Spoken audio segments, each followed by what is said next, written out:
Hello everyone, and welcome to Act 17 Apologetics' first YouTube video, aside from the debates, that is. What we've decided to do is to respond to questions that people have been sending us via email, and instead of actually responding to them individually, we're going to respond to them by actually posting videos online. This is going to be supplementary to the text blogs that we already do on answeringmuslims.com. So recently I had a debate with Osama Abdullah on the question of, is the Qur'an miraculous? In that debate I brought up the concept of scientific miracles. What most Muslims argue when they use the argument from scientific miracles is that the Qur'an is so miraculous in its scientific statements that it must have been from God, for no man from the 7th century could have known these things. Well, I have to investigate these claims, and the first thing I look at is statements which do not seem to be miraculously accurate, in fact seem to be inaccurate and miraculous only in the sense that someone would actually believe it. In the Qur'an, chapter 86, verses 6 through 7, we have the statement about sperm coming from a man's backbone and ribs. The statement reads, and I'll read the Arabic first, خُلِقَ مِمَّا إِن دَافِقٍ يَخْرُجُ مِنْ بَيْنِ الصُّلْبِ وَالتَّرَائِبِ. And the translation of this from Shakir is, he is created from water pouring forth, coming from between the back and the ribs.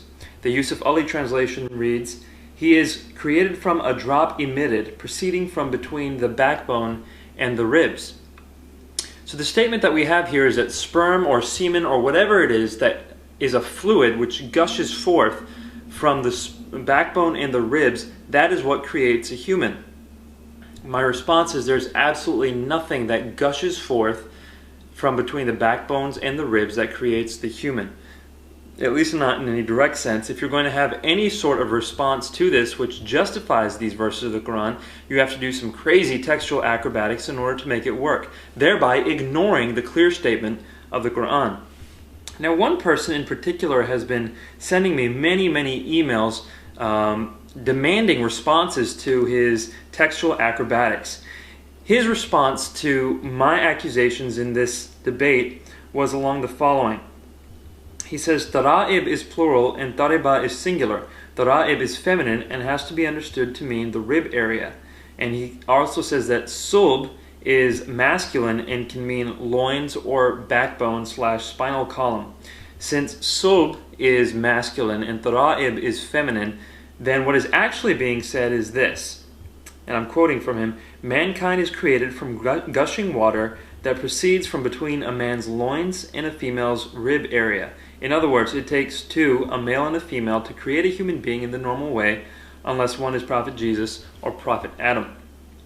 That is the definition provided by this person who has been emailing me. What I have to say is, this is not at all the words of the Quran. What the words of the Quran say, again, I'm going to give Shakir's translation, someone who I trust much more than some random person who's emailing me when it comes to translation of the Quran, is he is created of water pouring forth, coming from between the back and the ribs. Again, Yusuf Ali, he is created from a drop emitted, proceeding from between the backbone and the ribs.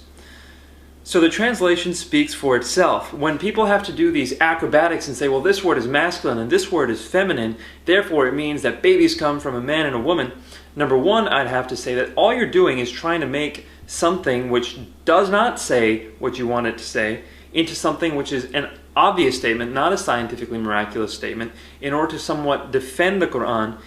And this is not what any objective, non-biased person would do when approaching this verse.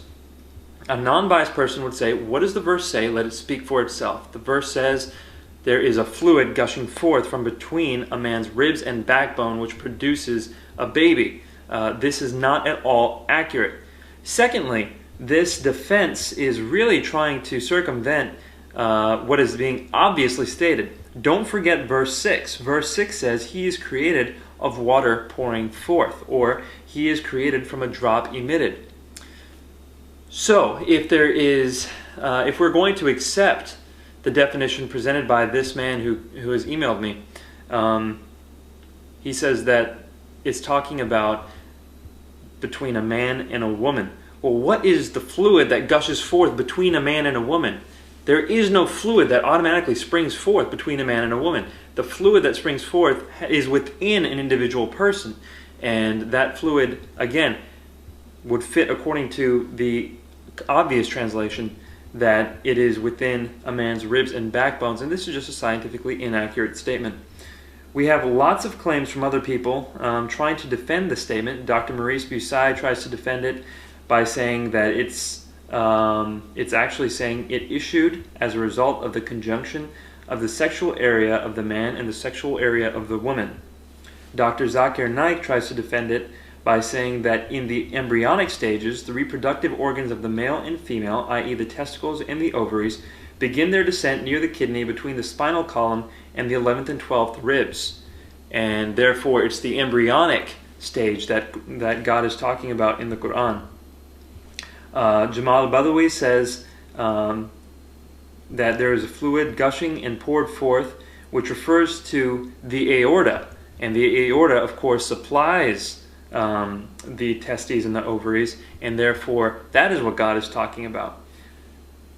All these different attempts to defend what the Quran is saying really ignores the wording of the Quran.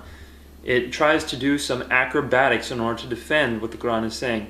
I have to emphasize the fact that if you are going to do this with verses in the Quran, you could defend just about anything. You could defend, for example, the statement from an ancient Greek philosopher that everything is made out of water by saying, oh, well, hydrogen and oxygen are the main components of water, and since hydrogen is a proton and an electron, and everything is made out of protons and electrons, then this statement is correct. This is called acrobatics, or trying to defend something that really is not being stated. Eisegesis is another term for it, when you read something into the text that simply is not there. This is not something that we're supposed to do when we're reading a text. We're supposed to be honest. We're supposed to come forward and read what is actually being said and translate it appropriately. So, in summary, if the Quran is miraculous in its scientific statements, it needs to be miraculous in the scientific statements that are made very clearly, and not just in wild interpretations and fanciful reconstructions of the text. When the clear statements are read and they are assessed, they tend to be flawed over and over and over again. In this case, we've seen very clearly how we know they are flawed with sperm or semen coming forth from between the backbones and the ribs. We'll see in future installments that there are other verses of the Quran, when interpreted at face value, say things that are extremely scientifically inaccurate. Thank you very much for listening to this first YouTube video from Acts 17 Apologetics. God bless you all.